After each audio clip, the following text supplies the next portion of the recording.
Welcome in to One of One Sports, the only one for your original sports commentary and analysis. I'm your host, John Barry, and the group stage of the World Cup has just ended. So we are going to get in before the knockout stage starts, a full knockout stage prediction. So let's get into it. All right, so here's a look at what the bracket looks like. Hopefully, I'm not blocking anything. If I am, that's for future me to edit. Also, don't know if you guys saw, I'm probably a lot smaller now, but we do have the new official FIFA World Cup shirt as a new background. Did swap out the Christian Pulisic jersey. Does not. I'm still repping him though. We're still, hopefully, America can win it all. But this is going to be an objective analysis. What I've seen from each of these teams, what I see in these matchups, who I think can win it all.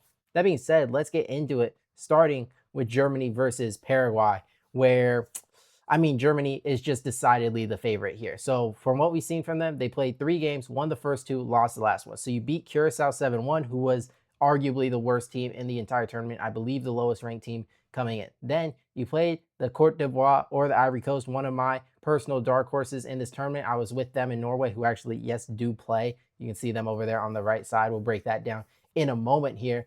And they were up for a long time, 1-0. And then Germany late with the super sub, was it Denny Umdov, who I did not know much about him. I got to say, he was not on my radar, plays in the Bundesliga, comes in and really for all tournament has been Germany's best player, at least on the attacking side. Weaknesses for Germany, I would say Schlotterbach, hopefully I didn't butcher his name, was your best center back. He is injured. Who knows how long he's going to be out. And then in the front, Musiala in the center attacking mid, Florian Wirtz playing a similar role are probably your 2 most talented guys, at least historically speaking. I just don't think they've looked that good. And there's reasons for that, right? Florian Wirtz hasn't looked good at all or I would say at all, but in his first season at Liverpool, you knew he wasn't in great form. The hope, I think, was that by the end of the group stage, we'd see it clicking a bit more. Haven't seen that from him. And then Musiala is coming off what was a brutal just brutal injury from the Club World Cup against Paris Saint-Germain, just PSG. And, he's still recovering from that and not particularly in form. That said, I still think it's enough to beat Paraguay. Now, I will say the one game Germany had lost was to a South American defensive-oriented competitor, but Paraguay I just don't think is looking at this tournament. U.S. beat them pretty handily. Turkey did lose to them even when Paraguay dropped to 10, so that's a feather in the cap of Paraguay. Sorry, gotta fix the mic here. And then Australia, you got the draw playing defensive game where you were just playing for the draw to go through. Is it possible? Yes. I just don't think you have the firepower. I think Germany's going to score at some point, even against a good defense in Paraguay. And like I said, it's possible Paraguay beat Brazil and Argentina, I believe, in the Copa or in the qualifying from the CONMEBOL region.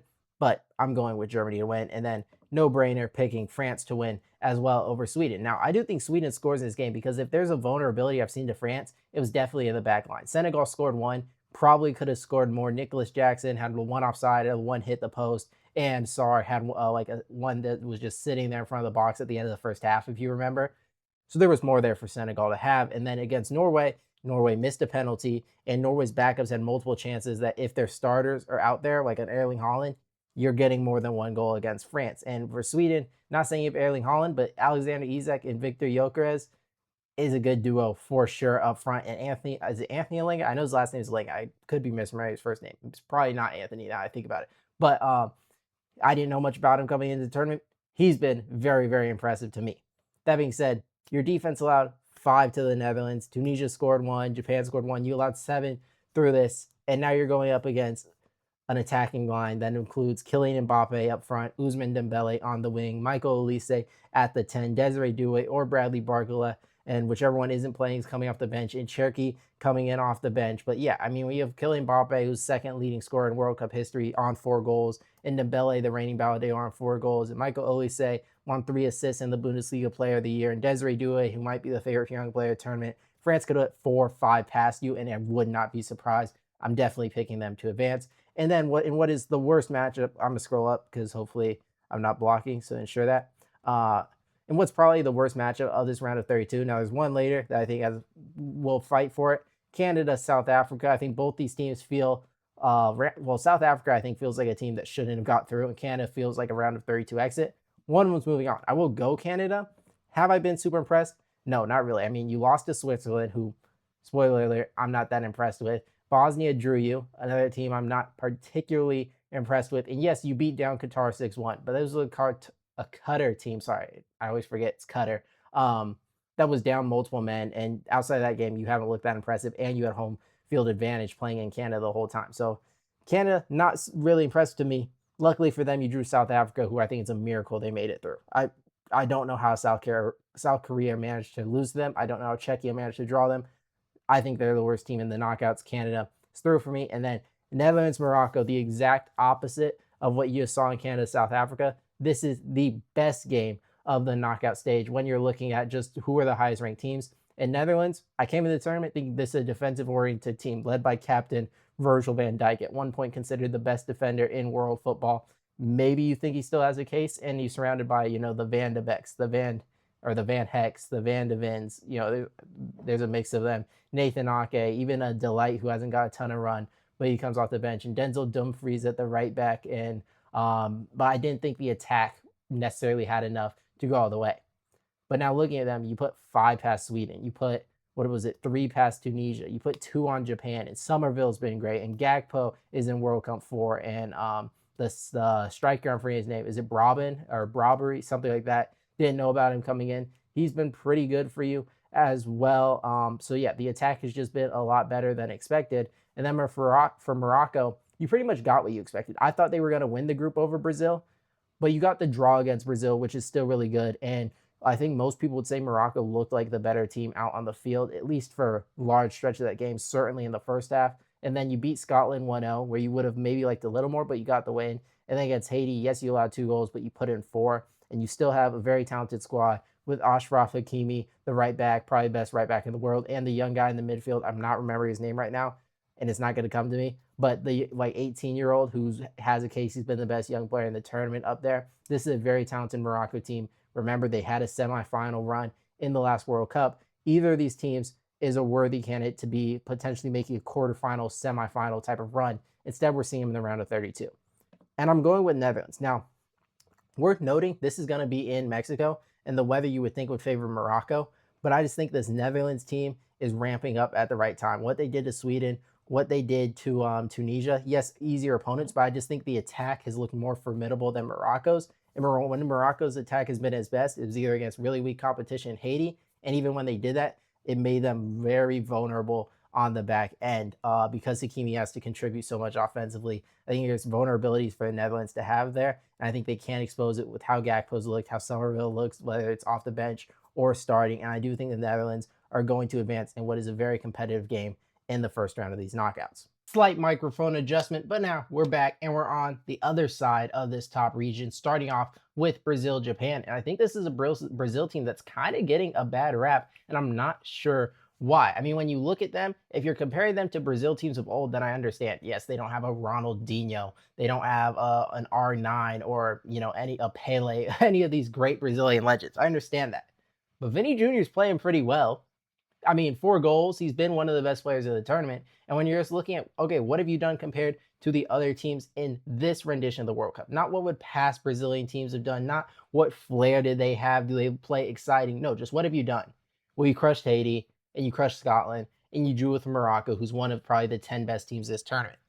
That's really good. And the back line has been really good, led by Gabriel and Marquinhos. And the front line has multiple 3-goal scorers in Vinicius and then was it Cunha. So yeah, I mean, it's, even with the Rafinha injury, there's still a really talented attack. The midfield, I think, is where you have questions, but I don't think that's something that's going to come up a ton against Japan, who is a dark horse. Don't get me wrong. I wouldn't be surprised to see them pull this upset. They've beaten tons of quality teams in friendlies and such, like ramping up for this tournament. And we just saw them tie the Netherlands, who's arguably as good, if not better, than Brazil. So Japan certainly has the quality. But my thing is, I think when you're looking at the speed Brazil has, particularly up front, it's going to be hard for Japan to contain them. I think Brazil is going to be running. They're going to make this more of an open game. Vinicius Jr., with the form he is in, looks kind of unplayable at times. And just that speed with all these attackers, I think you're scoring 2, probably 3. I just think Japan's not going to score quite enough when you have a back line with center backs like Gabriel Marquinhos. For that reason, I think Japan's good. I think they put up a really tough fight, but I think Brazil gets the win here. And then Ivory Coast, Norway. Let me scroll up a little bit to ensure I'm not blocking. All right, and like I said, these were my 2 dark horses. I had Norway. Me and my brother did this thing where, like, you get dark horse, and then you get like an ultra dark horse who like really no one's talking about. So I had Norway and Ivory Coast, and I gotta say, Norway looked really, really good. but I don't like the decision last game. Now I understand it conceptually of yes, you want to value rest, you don't want to risk injury, but like France could have had all those same things, and France sent their guys out there. And then also the comments by Holland of like, yeah, France is probably going to be as they're going to win the whole tournament. Like, I just don't want my best player saying that. I'm sorry, crazy take. I want my best player to believe we can win games. Like, that was pretty absurd to me. And then the Ivory Coast kind of been the opposite. Like, even in the game they lost against Germany, they were playing like they were a top class team. They were not playing for a draw. They were like, no, we're gonna run up and down. We're gonna play this open game. We're gonna play like we're the bigger nation trying to go for the win. And yes, did it ultimately cost them? Yes, but they certainly had chances to score as well and looked every bit as good as Germany. And I could certainly see them beating the Norwegians. My problem here is when Undorf came in for Germany in the one game Ivory Coast lost. Why was this an issue? Clinical as a finisher. Who right now is the best finisher in the world and gets a bunch of chances in the box? It's Erling Haaland. And while Ivory Coast has a ton of speed, I don't think they always challenge, especially Diomande, a young player I've liked a bunch of this tournament. I think he could challenge the fullbacks a bit more one-on-one. And they seem to tire out a bit and wasn't quite sure about their depth. I just think they have a tough time guarding Haaland in the box, who, even though he didn't play, still think he carries over some of that form of back-to-back braces. And while I think Ivory Coast would be my preference as someone who was rooting for both these teams, I do think Norway is going to get the win. And then let's go down. Mexico and Ecuador. This should be a defensive battle. I think Ecuador is a case they've been the best or have the best back line of the tournament, led by Pacho. And then Caicedo's been really good in the midfield. The problem has been in the attack, struggling to score. Valencia has not impressed me at all as the veteran striker, but arguably found something in the last game against Germany when they brought the subs on. They actually subbed out Valencia. I can't remember the name of his replacement, but he looked really good and was a major factor. He didn't score the goal, but he was a major factor in Germany or in Ecuador scoring the winning goal over Germany. And Mexico, I don't think has conceded a goal in this tournament. South Korea didn't. Czechia didn't. Now, while these the best teams, like no, like if South Africa gets second in your group, you had a pretty bad group. You just did. South Africa's not a good team, but conceding 0 goals is conceding 0 goals at the end of the day. And you were one of only 3 teams to win every game of the group stage, along with Argentina and France, who many would probably say are the top 2 teams in this tournament right now. So like that's just facts. Like it's Argentina, France, Mexico, and then you're in another group with just not even Argentina. I think just Spain, who haven't conceded a goal. So you're arguably the best defensive team. You're one of the only teams to win 3 games, and you're playing at home. As much as I like what I saw in that last game from Ecuador, I got to roll with Mexico to get the win here. And then England over the Congo. While this would be absolutely awesome to see this upset, and the Congo was really good against Portugal, I don't think I can do it. I think I do have to pick England here to get the win. Too much talent when we're talking about Harry Kane and Jude Bellingham and Bukayo Saka. Look, the Congo, I think they put up a fight like they did against Portugal. I don't see them getting the win. All right, down in the bottom part of this bracket, don't know how much I'm blocking. But this is as low as it's letting me scroll down. Okay, but Portugal over Croatia, kind of a battle of heavyweights right off the start. This is what you would argue with Netherlands, Morocco for best matchup, because Portugal came into this thing, I think, as 4th ranked in terms of the odds. I ranked them as 3rd best team. They're coming up in Nations League. All the talent, of course, have Cristiano Ronaldo, arguably, and in my opinion, no, I know most people say Messi. In my opinion, the greatest soccer player of all time. Is he that right now? No, but I do still think he's a very good finisher. Scored 2 goals against Uzbekistan, albeit it was Uzbekistan, and hasn't really had much of an impact outside of that. And I think you could say that for much of Portugal's team, that's the disappointment. Like against Colombia, you were definitely better than you were against the Congo. But outside of João Neves in the Congo game, it's mostly just a game of the midfield, controlling possession, passing backwards, not creating chances. And then against Colombia, just at times looking lackadaisical. And there was a lot of times in the game where I know you're tired, I know it's hot out, but Pedro Neto is charging up the wing, and outside of Ronaldo, no one is making runs forward. So it's like if I run past my guy, there's no one to cross it into the box because except Ronaldo, but they're just going to put multiple guys on him because no one else is coming. And I think a lot of the Portugal team just looked either out of shape or lackadaisical, and even the fresh legs. Like Rafael Leao did create good chances, don't get me wrong, but I think there's just too many times where he's not moving with the urgency. And this was a Portugal team. I understand you think you can beat anybody. I understand you have as much talent as anybody. You won the Nations League. But the difference between versing Croatia and then potentially Spain versus being where Colombia is at and versing Ghana and then Switzerland or Algeria is absolutely huge. And for some reason, it looked like Colombia was the team that's like, no, we need to get this win. And Portugal was like, it could be we take a draw, we could like whatever. And I didn't like that. Meanwhile, Croatia, had that urgency, got the win over Ghana to secure second place, has made back-to-back semifinals. And you just never know with Croatia. They knocked out Brazil last time. They're just you think they should be done, and then they surprise you. So as someone who picked Portugal beforehand to win the whole tournament, not feeling great about it. Am I still gonna ride with them to beat Croatia? Yes. I still think they're a far more talented team than Croatia. I think you have a lot more speed, and I think Croatia you saw against teams with the team they played where it had actual talent edge in England caused serious problems for their defense. England put four past them. I think Portugal, seeing this, studying them coming into it, is going to be able to be like, okay, this isn't a game where we just want to, control possession all the time. Like we want to push Croatia. We think we can challenge their back line. I think they do. I think they put multiple goals, probably two, three, maybe even four, like England did past them, and advance. And then we got Spain, Austria. I don't know. I might move to the other side in a second. Spain, Austria. Matter of fact, we're gonna move over to the other side and then probably change my position. Argentina, Cape Verde. You got to go Argentina, right? Verzinha has been the breakout star for Cape Verde after that Spain draw, and you did draw Uruguay as well. So you have looked multiple past World Cup champions straight in the eyes and be like, yeah, we'll take points off of you. Pretty crazy. But I mean, at the end of the day, it's the former world champions in Argentina. It's got Messi, who, as much as I might not, like it, has been the best player in this tournament. He's sitting on 6 goals through 3 games. He's been, I mean, just pretty much impossibly good for a player his age in Argentina up until just a few hours ago when Jordan finally scored and not allowed a goal in this tournament. So you've had arguably the best defense with arguably the best player. There's really no chance I'm picking Cape Verde. Not really a chance they win this game. So I'm going with Argentina. Then we got Australia versus Egypt, where I am going to go with Egypt, who I thought was pretty good in flashes. Now, it wasn't always there, and Iran was, this far away from beating you. But you probably should have beat Belgium. So yes, you got lucky against Iran, but maybe a little bit unlucky against Belgium. And then you did beat New Zealand. And I think Mo Salah is going to be the best player on the field. Excuse me. I think the rest of Egypt is just a level above an Australia team that, yes, they looked good in the first game against Turkey counterattacking. Outside of that, last 2 games haven't looked great. U.S. was clearly better while missing Christian Pulisic. I think Egypt gets the win here. And then Switzerland, Algeria. This was the one I was talking about with matching, competing with Canada, South Africa. Like Algeria, I mean, if you watch them play against Argentina, I understand it's Lionel Messi. The defense was not good at all. And Zidane in goal, which is just a crazy thing. Zidane's son is playing for Algeria. Not that great either. And Switzerland, say a lot of the same. Yes, you beat Canada, but Bosnia, you beat 4-1. But like all your games came really late once Bosnia was down a man, I believe. And then Qatar should have probably beat you because your goal, I'm pretty sure the guy was offside. So not really impressed with either one of these teams at all. It's 50-50. I think Switzerland's probably favored. But like, I don't believe in either of these teams right now. I guess I'll go Switzerland.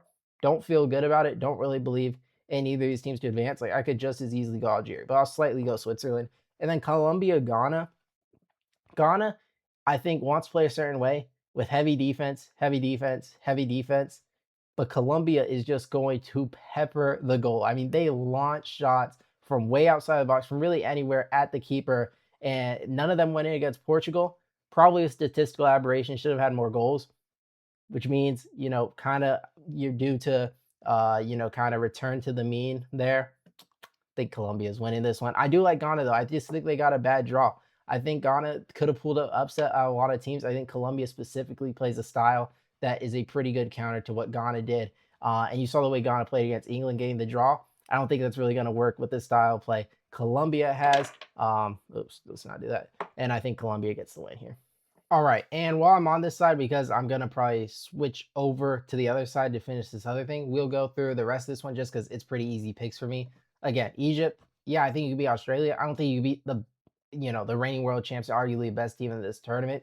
I'm clearly picking Argentina there for pretty much all the reasons I said he has Cape Verde, just Egypt being probably slightly better, but Argentina is still a great defense, still the best player, and there's no reason for me to pick Egypt at this point, even though I want Egypt to win. And then Switzerland, Colombia, this is another no-brainer for me. Switzerland, Algeria. If Ghana pulls the upsets against Colombia, I'm picking Ghana to go there. But right now, I don't see that happening. So whoever there, though, I think can beat Switzerland And then you already saw me probably, unless I edited it out, accidentally pick Brazil to beat Norway early. And for this reason, Norway, I don't think has the back line to keep up with Brazil. We saw what France could do to them. Brazil also is really good attackers. And while Holland can definitely score, Gabriel, one of the better options you can have with Marquinhos, I think you slow down Norway enough and have good enough attackers to score on a back line that would be their vulnerability. And then Mexico, England, and what would be crazy, Mexico Sweet 16 game in Mexico. The crowd would be absolutely electric. You just know they'd be absolutely going crazy. One of the biggest games in their country's history.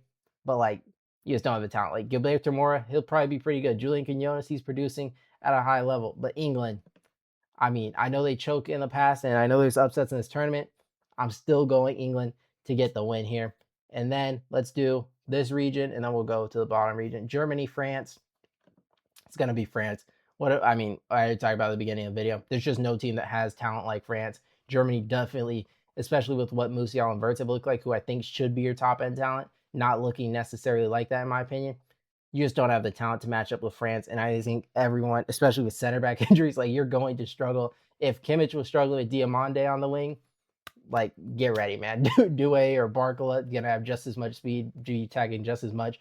Or Dembele's coming on the other side, and Elise's distributing all over the field, and Mbappe's going. He just had a game with 0 goals, which means he's due for like a hat trick. So Germany, I mean, good luck, man. And then Canada, Netherlands. This is one like I was talking about with Colombia. If Morocco could certainly beat the Netherlands, and then they're through.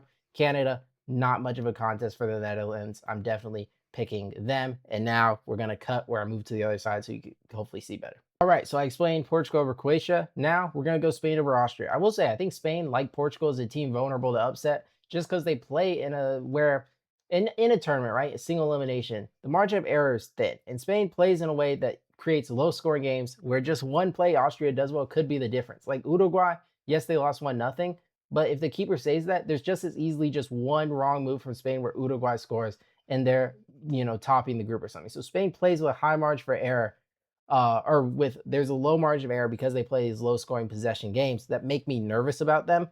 But Austria almost just like they were just a 96-minute goal away in a 94. You have plus 4 minutes of extra time. You score in the 6-1. The game was arguably over. And without that goal, you're not even here. So it's hard for me to pick that to beat one of the favorites in the tournament in Spain. And then there's no chance I'm picking Bosnia. I am worried for US health because our depth is not very good, and that showed against Turkey, especially on the back line. And Bosnia can be super aggressive. Just don't want any injuries. If we're healthy, we should be the better side here. We should get the win. I believe in us. Get back on track, starting our starters once again, beat Bosnia, and then Belgium, Senegal, probably the toughest match for me to pick in this entire first round, just because it's such similar vibe around both teams, where a disappointing first 2 games for Senegal, losing to France, losing to Norway, for Belgium, getting a draws when these games you should have won. You're coming in, are you going to be a third place team, second place team? But no, you top the group coming in with all these late goals to win 5-1. In Senegal, you look like you're eliminated, but no, you get in as a third place team getting a 5-0 win. So you're riding these highs into this game. And both are like really talented teams that underperformed a little bit. And that's what makes it just so hard to pick. Like I could easily see Belgium getting the win here and De Bruyne playing well. And Trossard looked good as well. Lukaku, I would prefer probably as a sub, but maybe he's a starter. And if Doku can come back, wait, why am I blank? Did he miss? I can't remember which game Doku missed with the illness. Maybe he missed both. I'm kind of blank. I can't remember right now. But hopefully Doku's playing in this game because he's, arguably the biggest there. I think he missed the second game. I think he played the third one. And then for Senegal, it's like Sarr, very talented. Jackson, very talented. Mane, older but very talented. So it could go either way. I think Senegal's back line, quite vulnerable, hence why France put 3 past them. What worked well against Belgium? Hard to say. I think it was more so just Belgium's lack of finishing that kept teams in it, and chances are going to be created. Does Senegal have the best finishing? It varies at times. It's really just 50-50 coin flip for me. I'm going to say just because Belgium, I think, has been a bit, Belgium, I'll say Belgium gets the win over Senegal. I could flip that, but yeah, I'm slightly right at this very moment. I'd slightly lean Belgium. Then who do I have winning the next round? Well, Portugal and Spain. I think we have similar vibe here. You had a game you drew where you should have probably won versus Cape Verde or the Congo. Then you had a win over inferior competition, a blowout, and then you had a game for Portugal to draw against Colombia, who's a better side than Uruguay. For Spain, it's a 1-0. Some not lucky win, but a mistake by the Uruguay goalkeeper and an Uruguay team that seemed to be just falling apart internally. And then you like to control the game from your midfield. Last time we saw these teams, at least for me, I believe this was the last time I played, Portugal beating them in the Nations League. Ronaldo ties it up, gets it at extra time. Then you go to pens. I think the matchup I'm looking forward to here is Lamine Yamal versus Nuno Mendes, because last time Nuno Mendes just absolutely pocketed Lamine Yamal. I think we could see him do a similar thing. I don't expect Lamine Yamal to have a great game. I don't expect Spain to put up a lot of goals. I expect to be a lot of back passes. At the end of the day, Portugal is my pick coming into this. I haven't seen enough from Spain. Some people have them ranked really high. I don't think the one dominant win against Saudi Arabia and then questionable against Uruguay is enough for me. If I'm rolling, I think they're very similar. You could go either way, but I had Portugal coming into it. I'm not going to move off that right away, so I will go Portugal, and then I'm going with the United States. Senegal, if it's Senegal, like I said, I almost picked them. We already beat them in a friendly, not friendly, in the warm-up games before the tournament, and then Belgium. Look, don't get me wrong. They're a good side, ranked ninth in the world, and have the talent to beat us. But I think in the current form, if we're playing like we were back when, like, we get back to what we do with our starters and are healthy through the Bosnia game, I don't think Belgium's significantly better than us. And I think with the home field, we should be expected to win this game. And I will have us playing Portugal in the Elite Eight. Also, I'm going to use March Madness terms. So, yeah. All right. Quarterfinals, France, Netherlands. This would be a lot of fun. I think I had this in my original bracket preview. I think I still have the same thing here. And I was talking about how it could be great defense versus great offense. Now the Netherlands has a bit more offense that could definitely score on the France back line. And I will say their defense is not quite as strong as I thought it was going to be either. But like I've been saying with France, like, it's so hard to imagine picking against it. It's hard to imagine a team actually stopping them to the point where they don't score enough. If there is a team, though, you would think it's somewhat built like the Netherlands, where you have this back line that could actually hold these talented players. To me, though, I don't think it's actually going to come to fruition. I still think France is going to score a ton of goals. I still think they have the best players in the tournament. I still think they're getting the win. And then for Brazil and England, I think Brazil's just been the more convincing side here. I know England also topped their group, but I just think it was shaky there with Panama for a while. The defense was shaky against Croatia. So if you go high attack, high scoring, maybe the defense is vulnerable, and Brazil, like I've been talking about, can definitely score on you.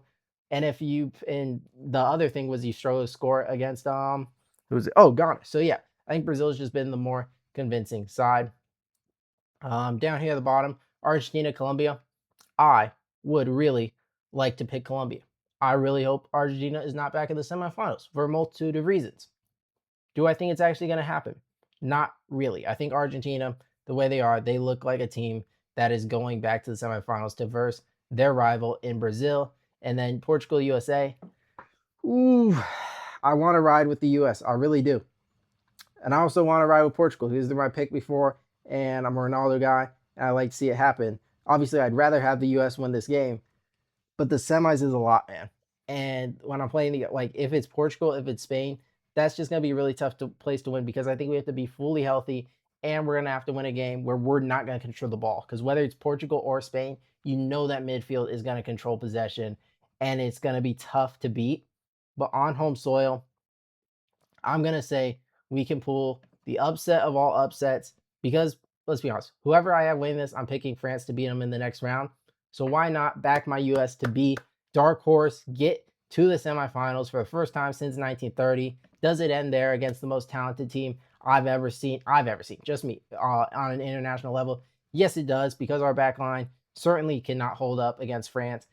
Maybe it can't hold up against Portugal, but it definitely can't hold up against France. I'm sorry, Chris Richards. If you pull this off, you are my hero. Right now, though, I'd have to go with France to eliminate us in the semis. And then Brazil, Argentina. Do we get a rematch of last World Cup? Right now, that is what it looks like. I'm going to say Brazil, though, for the first time in a long time, goes back to the final. I like the way this Brazil team looks right now. I like their draw, and I don't want to pick a rematch of the last final, so it will come down to France, Brazil, Vinny Jr. versus Mbappe. Who is truly the best player, Real Madrid? Vinny wants to prove something. Vinny scores first, but France wins it. Mbappe gets his second World Cup. France, third finals appearance in 3 World Cup tries. Second win, though. I will go with the French to win it all. And if we're updating my awards here, I think player of the tournament goes to Mbappe's never won it because they gave it to Messi somehow at the last one. So before the tournament, I picked France to lose it to Portugal, and I picked Olise player of the tournament. I'll now say Mbappe player of the tournament. Golden Boot, though, I think you got to go. I don't want to, but I think you got to go Messi, considering he has the 2-goal lead and he has the easiest path to put up goals. Messi golden boot, Mbappe golden ball. Yeah. So that's all. But if you guys watch this whole video, make sure to leave a like and subscribe to support the channel, and comment down below who is your prediction, who do you have in the final, and who do you have winning. I hope everyone enjoys the World Cup knockout stages. Until next time.